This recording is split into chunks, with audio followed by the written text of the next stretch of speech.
Chapter 6. Felina Learns to Read. "Don't want to go to school," said Felina when the family had arrived home. "Everyone must go to school sometime," said Mrs. Doone. "I went to school, Lucinda goes to school, and even a very small witch must get an education." "I got an education," insisted Felina, "in small magic school. Next year when I go back, I'll go to big magic school. The old wizard teaches that, and you learn to do big mischief." "Well, down here," said Mr. Doone, "we don't go to school to learn mischief. We go to learn to read and write and be good Americans. Tomorrow morning you will go to school with Lucinda." "Won't," said the little witch. She glared at Lucinda's father out of defiant green eyes. Mr. Doone glared back, looking very stern, which was hard for him to do because he was in the habit of smiling so much. "I won't," repeated the little witch, "unless," she added in a very small voice, "unless that is an order." "It's an order," said Mr. Doone. Then he smiled and knelt down so that he could look into her troubled little face. "Someday you'll be very glad you went to school, honey." "All right," agreed Felina, but she didn't look too happy about it, and Lucinda put an arm around her. "I'll help you with your lessons," said Lucinda. "I'll get you some paper and pencils and some new school shoes, Mrs. Doone. You'll have to wear some of Lucinda's dresses for a while," she added. "I believe they'll just fit you." The very next day, Felina went off to school with Lucinda, still wearing her funny black hat. Mrs. Doone walked along to talk to the teacher. "Please let Felina wear the hat in school," Mrs. Doone said. "It seems important to her. Before long, I hope she will forget about it." Miss Prang, the teacher, looked doubtfully at her strange new pupil. "Well, we'll try," she said. At first, the children were fascinated at having a real live witch in their class. Lucinda told them all about how Felina was left over from Halloween, and the children on the playground gathered around her, asking 100 questions. Where did she live, and how did it feel to ride on a broom? And could she really do magic tricks? But all Felina would say is, "Cats and bats! Oh, bats and cats!" And she stayed very close to Lucinda's side. Everything went quite well for a time.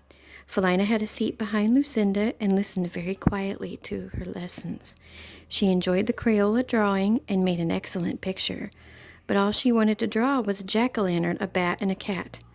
"Before long, it will be Thanksgiving time," suggested Miss Prang. "Why don't you make a turkey?" Felina refused, but she did make a pumpkin in a cornfield, and Miss Prang said it was the best in the class. Then it was time for reading. Miss Prang went down to Felina's row, asking every child to read from the book. Tommy read well. Lucinda read very nicely. "Now, Felina," said Miss Prang, "let's see how well you can read." Felina stood up, holding the book in front of her. She looked at the pages with black letters and pictures. She opened her mouth, but she didn't read a word. She stood there a long time. Finally, Miss Prang said, "You may sit down." And all of the children giggled, all except Lucinda. A boy in the back of the room, a boy with pumpkin yellow hair and freckles, whispered, "Some magic!" The children laughed again, and Miss Prang rapped on the desk. After recess, when the children came back to class, Felina was not in her seat. They found her in the cloakroom, sitting on the floor among the shoes. "Come back to your seat, Felina," said Miss Prang quietly. Is that an order?" asked Felina. Miss Prang looked surprised, but she said yes very quickly. So Felina went forlornly back to her seat. All the children stared at her. When the little witch came home that evening, her hat looked very strange, as though it had a block of wood hidden in it, or maybe a book. She refused to eat any supper and crept upstairs without saying a word to anyone. When Mrs. Doone went to see what was the matter, she found Felina in the closet. She had Mr. Doone's flashlight, and her head was bent over the reader. "What are you doing, darling?" asked Lucinda's mother. "I'm learning to read," said Felina. "All the other children can read. Miss Prang says if I can't read, I'll have to go back with the baby class." The proud little chin was trembling. Mrs. Doone sat right down on the floor and gathered the little witch up in her arms. "You are going to read," she said softly. "You're going to be the best reader in that old class. Come down and eat some supper now. After that, we'll have a reading lesson." And that's how Felina came to learn to read. Mrs. Doone helped. Mr. Doone helped. Lucinda helped. Every night after school they worked over the reader, page by page, word by word. Felina may have been a witch, but she was a smart one.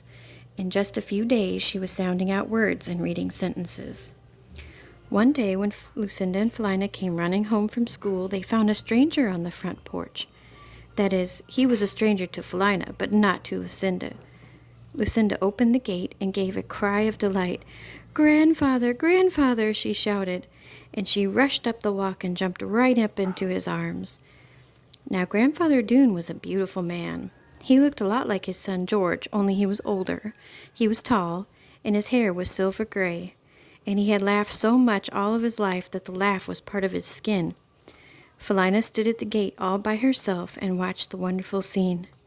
Grandfather Doone said, "I came to spend the holidays, Lucinda.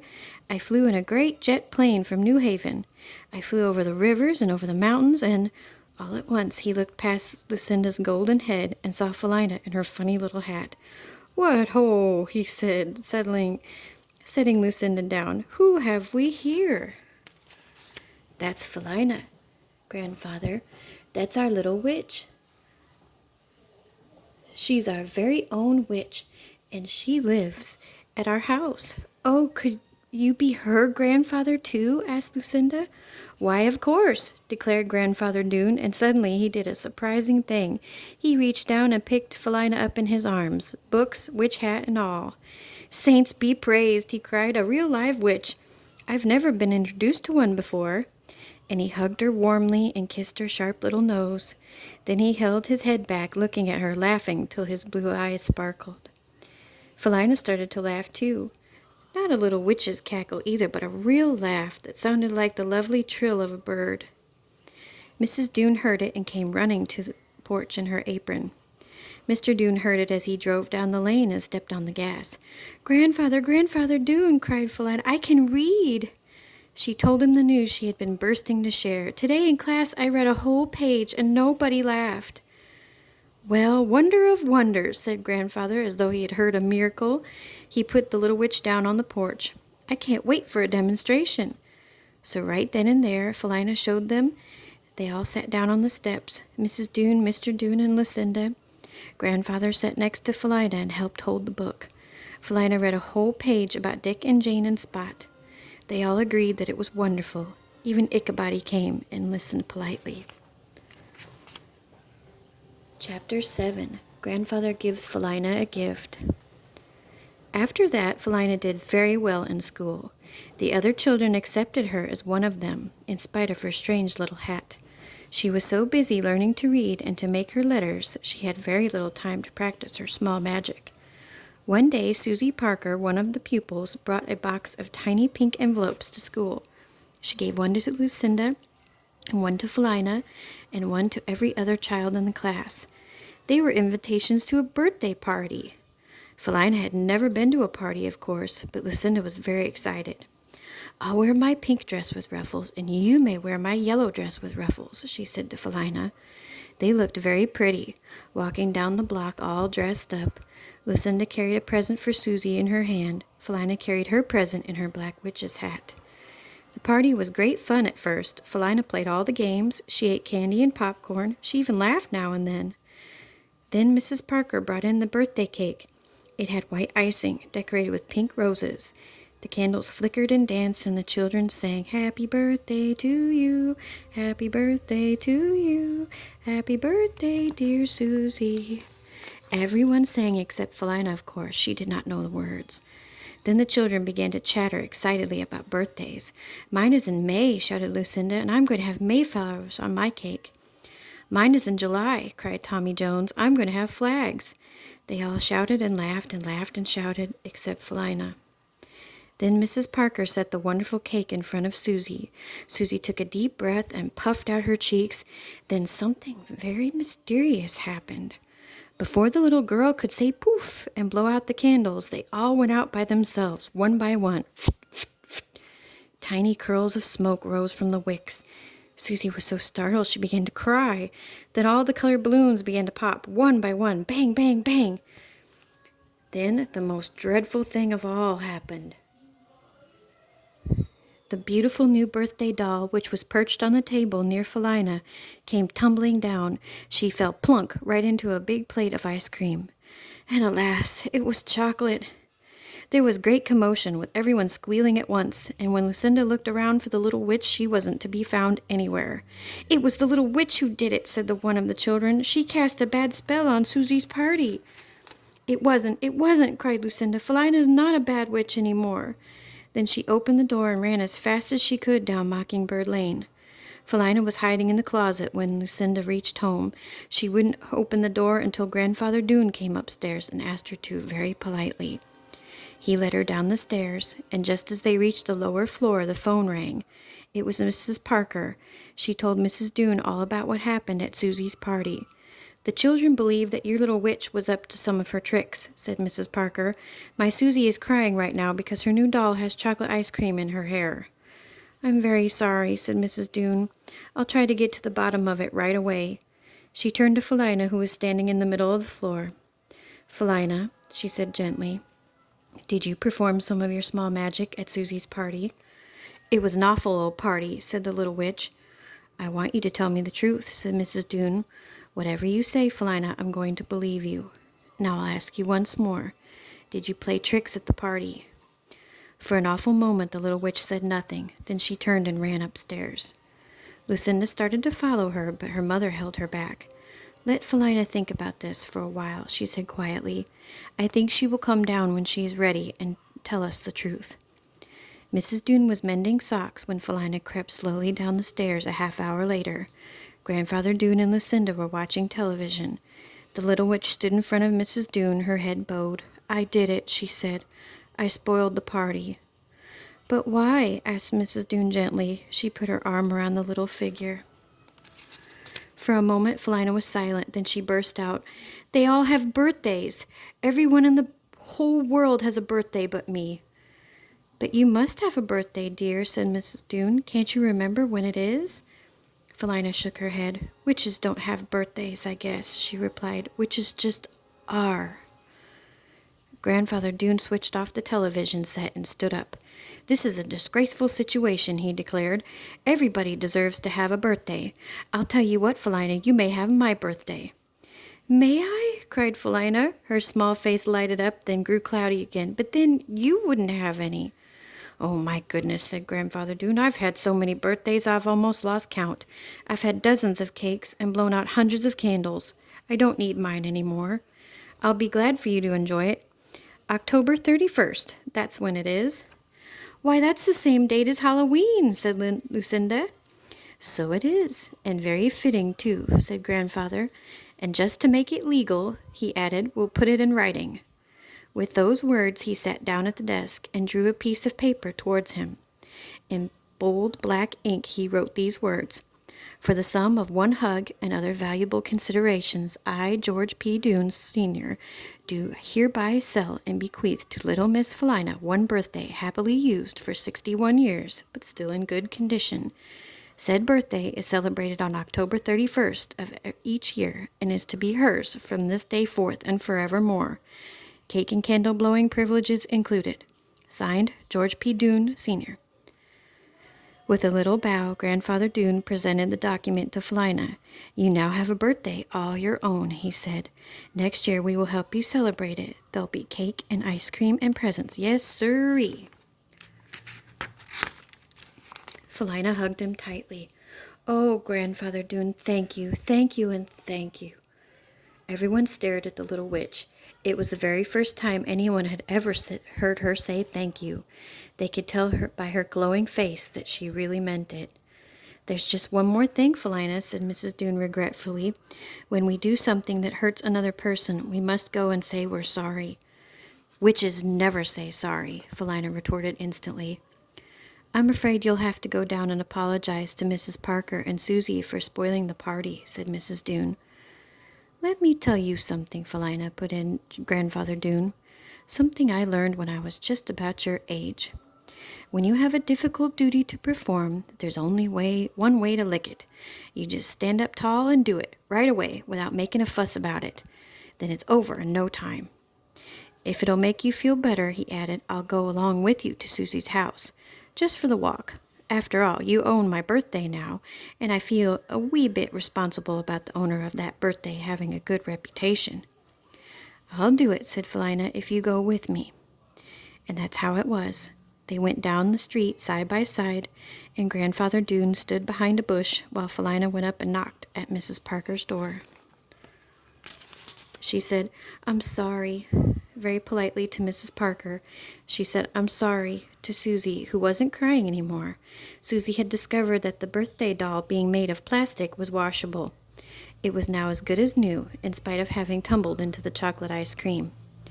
Susie and her mother were very gracious about it all and accepted Felina's apologies graciously. Mrs. Parker even invited her to come again, and when Felina went back down the steps, her heart felt as light as a baby cloud. Grandfather held her hand as they returned home, and somebody even said later that they saw both Grandfather and Felina skipping as they went along. Chapter 8. Christmas is Coming. Thanksgiving Day was cold, crisp, and beautiful. Mrs. Doone stuffed the huge turkey which Grandfather Doone bought. She made 2 golden pumpkin pies and a great bowl of sparkling red cranberry sauce. Lucinda and Felina straightened the house and set the table and made place cards for everyone. They colored orange pumpkin faces and put names on them. They even made one for Ichabod and put it by his dish on the porch. And old Ichabod just stood around waiting and whining hungrily while the turkey simmered merrily away in the kitchen oven. Felina ate some of everything. She ate turkey and sweet potatoes, cranberries and pie. She ate till she was stuffed, and not once did she mention Jibber's gizzards or black bat soup. It was a truly wonderful turkey day, and when Grandfather Doone said grace, he added under his breath, "And thank you, dear Lord, for sending us this little witch to love. She certainly makes life interesting. Amen." When Thanksgiving was over and Ichabod had gobbled the last scrap of leftover turkey, the Doone family began to get ready for Christmas, the biggest day of the year. Mr. Doone made things in his shop in the garage and kept the door locked. Mrs. Doone made things in her sewing room and warned everyone not to peek. Lucinda and Felina made things at school. They colored Santas and painted Christmas trees on cards. Soon the house was filled with wonderful smells of fruitcakes baking in the oven. Lucinda and Felina helped cut up fruit and crack nuts. They cut out dozens and dozens of tiny cookies shaped like trees and stars and bells. Grandfather took them both on his lap and told them the beautiful story of Christmas and the Christ child. The whole family went out into the woods and gathered great boughs of evergreens. They gathered red berries to decorate the house, and they made a holly wreath to put on the front door. Right in the middle of the wreath was a bright red ribbon with a row of silver sleigh bells. It made a lovely jingle bell sound when a friend came to see the family. Oh, it was an exciting time, and with the happiness and the good food that she ate, Felina's sharp little face began to fill out. She became plump and rosy and looked more and more like a normal little girl and less like a witch. But one day something happened to change everything. Lucinda had gone up the street for her piano lesson. Miss Gregg, the piano teacher, didn't like Felina to come. She declared that the funny little hat made her nervous, so she skipped a note now and then. Mrs. Doone was busy in her sewing room. Mr. Doone was down at the newspaper office, and Grandfather Doone had gone to town on a very secret Christmas errand. So Felina and Ichabod were all alone. They had climbed up in the mulberry tree to think about Christmas. And as they sat there dreaming, Clarence Brown, the big boy who lived next door, chanced to wander through the yard. Clarence was what is known as a troublemaker. He had pale hair the color of leftover lemon custard. He had a mean look in his eyes. The neighbors all hoped that the brown boy would outgrow his mean streak, but he hadn't done so yet. It just happened as he passed under Felina's tree that an old dry twig fell down. It struck him just lightly on the shoulder. He looked up into the tree and saw Felina and Ichabod. "Oh, it's the witch!" he cried. "What are you doing up there, little witch? Did you throw that stick at me?" "No," said Felina. She really hadn't. Ichabod knocked it down. She started to say she was sorry, but didn't, because right then Clarence Brown began to say mean things. "You're a wicked witch," he taunted her. "Came out of the sky on a broom. You won't get anything for Christmas." "I will so," said Felina. "All children get something for Christmas." That's right, said Clarence, but witches never do. Didn't you know that? Witches and bad children don't get anything but whips and stones in their socks. Then he began to sing in a high, taunting voice, "A bunch of whips to make you moan, a bunch of stones to break your bones." "That's not so," sobbed Felina, and she knocked another twig down accidentally, and it hit him on the top of his lemon-colored head. "It is so," he shouted, and he said it again, louder, over and over again. "You're a witch, you're a witch, you're a witch," he added wickedly. The little witch began to shake. Ichabod was in her arms, and she held him too tight. He began to snarl and scratch. Then the cat made a sudden scramble and leaped from her arms down out of the tree. He landed right on top of Clarence's head. The boy tore down the street, shrieking at the top of his lungs. Ichabod didn't hurt Clarence, but he scared him badly, and the little witch screamed after him, "Serves you right! Serves you right! Serves you right!" Mrs. Doone heard the screaming and came running out of the house. "What is the matter, Felina?" she asked, looking up into the bare tree.